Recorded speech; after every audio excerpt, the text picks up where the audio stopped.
त्यानंतर बघूया दिल्लीत एक ब्रेकिंग बातमी येते। सुनेत्रा पवार यांनी प्रफुल्ल पटेल यांची भेट घेतलेली आहे। खासदार प्रफुल्ल पटेल यांच्या निवासस्थानावरून सुनेत्रा पवार निघाल्यात। भेटी दरम्यान पार्थ पवारही उपस्थित होते। आज दिवसभर सुनेत्रा पवार यांच्यासोबत प्रफुल्ल पटेल नसल्यानं चर्चा सुरू झालेल्या होत्या।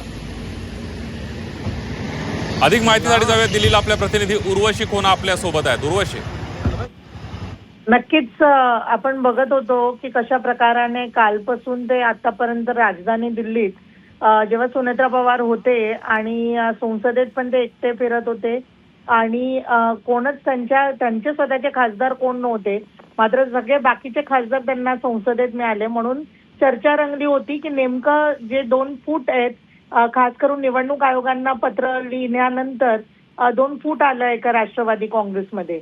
पण या सगळ्यांच्या पार्श्वभूमीवर आताच काही वेळापूर्वी आपण बघितलं की प्रफुल्ल पटेल यांच्या निवासस्थानावरून जे आहेत सुनेत्रा पवार हे निघाले आणि तिथे बेसिकली एक बैठक झाली सुनेत्रा पवार, पार्थ पवार आणि प्रफुल्ल पटेल यांच्यामध्ये।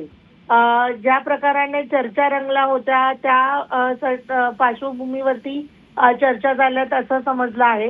नेमकं काय चर्चा झाली त्यावरती तर लक्ष आहे, पण मुळात जे निवडणूक आयोगांना वेगळे पत्र देण्यात आलेले त्यात नेमकं काय गाथा आहे किंवा काय नेमकं सांगण्याचा अर्थ होतं, त्या सगळ्यांवरती पण चर्चा झाली का हे सुद्धा पाहणं गरजेचं आहे। अगदी उर्वशी, धन्यवाद दिलेल्या सविस्तर माहितीबद्दल।